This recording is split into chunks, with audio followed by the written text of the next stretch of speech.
누리호의 3차 발사, 실용적인 목적의 첫 인공위성 발사가 성공적으로 이뤄졌습니다.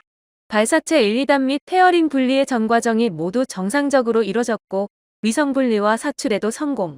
발사 1시간 뒤인 7시 7분, 남극 세종과학기지의 위성 비콘 수신소에서 위성 신호가 수신되어 누리호 3차 발사의 성공이 확정됐는데요. 이로써 우리나라는 자체 발사체에 자체 실용위성을 쏘아올린 세계 7번째 국가에 당당히 이름을 올리게 됐습니다. 실제 사용하는 실용위성을 쏘아올린 것에서 이번 발사 성공이 위성 산업을 주도하는 우주대국의 반열에 오르는 첫 발을 뗀 것이라는 평가를 받는 이유이기도 합니다. 핵심인 로켓 기술은 실증된 이상 다음 단계인 달 착륙선 발사체 개발과 앞으로 상업 용도로서 경쟁력을 갖추는데 필수적으로 요구되는 발사체 재사용 기술 개발에도 주력할 예정입니다. 이번 3차 발사 과정에서 기술적 문제로 하루가 미뤄지자 일본 네티즌들은 그 어느 때보다 비상한 관심을 보였으나 막상 발사가 성공하자 관심을 꺼 댓글을 찾기가 쉽지 않았는데요. 아시다시피 일본의 우주 관련 기술은 우리보다 앞서 있어 대범하게 봐줄만 한데도 이런 모습들은 아쉽기도 했습니다. 일본 야후재팬 반응 살펴봤습니다. 연기할 땐 실패다라며 광란하던 야후 댓글러들, 인공위성도 시동을 걸었네요. 일본의 다음 로켓은 인공위성은 비탑재고요. 일단 유감이었습니다. 보기 흉한 억지는 그만두자. 큐브셋 7대 중 4대가 도요셋이고 그중 1대가 확인되지 않았다는 말인가? 카메라 사각지대면 사출 확인이 안 된다는 건 알고 있었던 거겠네. 큐브셋이라 해도 가동하면 지상과 통신도 될 테니 머지않아 알게 될 듯. 다만 통신할 수 없는 경우 사출되지 않은 것인지 사출 뒤 문제가 생겼는지 불명으로 끝날 가능성도 있을까? 애초에 합승 큐브셋이 사출이 안 됐어도 로켓의 발사로서는 성공이라 봐도 되는 거 아닐까? 한국 편은 들고 싶지 않지만 일본의 상업 목적의 비용 중시와의 차이지. 최산 도외시하고 사랑과 돈을 무제한으로 쏟아부었으니 성공 못하면 큰일이지. 위성 궤도에 올라 위성을 방출할 수 있었으니 성공이네요. 나머지는 위성이 정상적으로 가동되는지가 문제네요. 훌륭한 성과군요. 단체 행동을 못하는 손님은 반드시 있죠. 그런 리스크 팔로우를 포함한 많은 인원이라면. 그러고 보면 너무 잘 풀려도 북쪽이 걱정하겠어.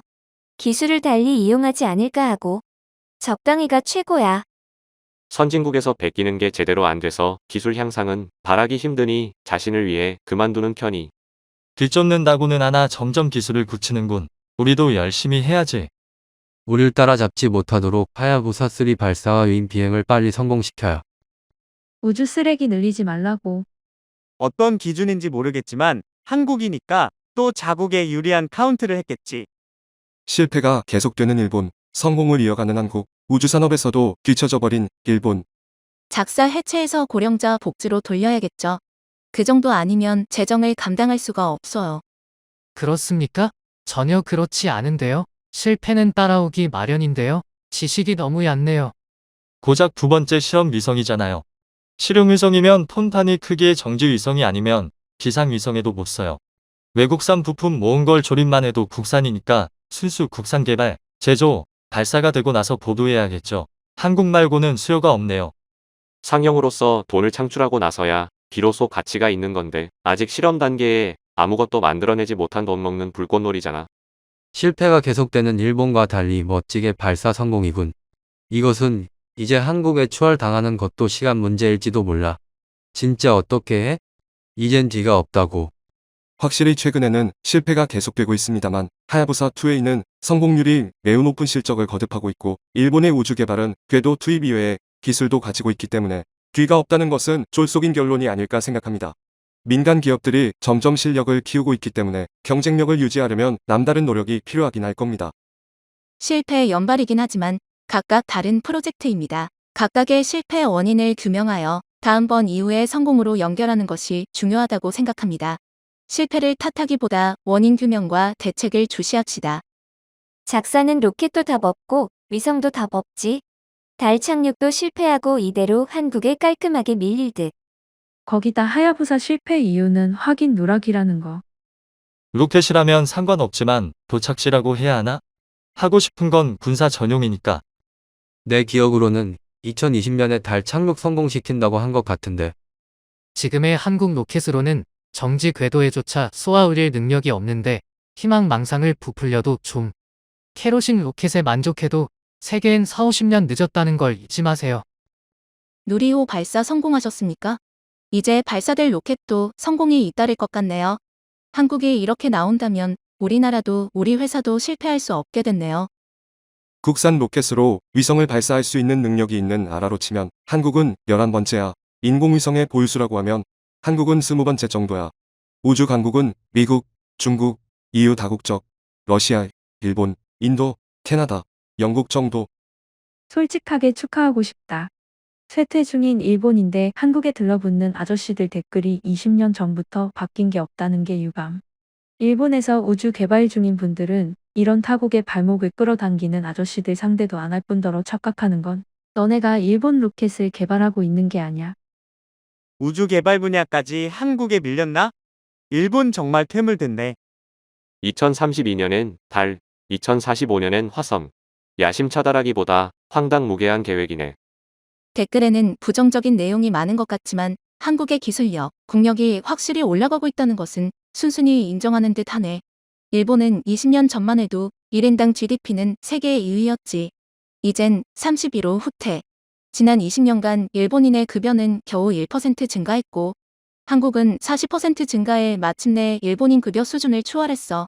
오래전부터 지적됐지만 한국 젊은 층의 해외 유학자 수는 일본인의 2배 이상. 앞으로 세계의 다양한 지식과 기술을 흡수해온 국제 감각을 지닌 젊은이들이 한국의 국력을 더욱 끌어올릴 거야. 우리 일본은 아쉽지만 뭔가 중요한 곳에서 길을 잘못 든 것 같아. 그렇지만 이대로는 안 돼. 북이 쏘면 미사일이고 남이 쏘면 로켓이라고 하는 건가? 일본인들이 우습게 여기던 한국의 우주 개발은 궤도에 올라왔네요. 반대로 일본은 실패가 이어져 로켓 발사 예정이 크게 늦어지고 있습니다. 달 착륙도 연속 실패. 이러다가는 정말 한국에 추월당할 수도 있겠네요. 우리는 이미 인도나 로켓랩에 추월당했습니다. 현재 세계 로켓 발사는 대략 스페이스X, 미국, 중국, 러시아, ESA, 인도, 로켓랩 및 기타 순위로 되어 있어 일본의 입지는 기타가 되어버렸습니다. 위성 수요가 높아져 전 세계에서 로켓 발사가 격증하고 있는데 일본만 격감하고 있습니다. 일본 최고는 과거의 이야기입니다. 작사나 미쓰비시는 배수의 진을 치고 위기감을 가지고 도전하지 않으면 일본의 우주 개발은 정말 끝납니다. 업데이트 빠르기만큼은 역시 좋네. 돌다리도 두들겨보고 건너지 않는 일본에선 생각할 수 없는 일. 다만 초기 불량에서 한일 간 차이가 나긴 해도 이것은 좋은 소식입니다. 우주 분야의 개발에 공헌하지 않을까. 솔직히 한국인 싫어하지도 않고 자주 마시러 가기도 해. 일시가 되고 나서 좌파가 소란스럽긴 한데 정보 분야에서도 한국은 선진국이고 진정한 의미에서 강국이 됐으면 좋겠다. 오늘 준비한 내용은 여기까지입니다. 시청해주셔서 감사합니다.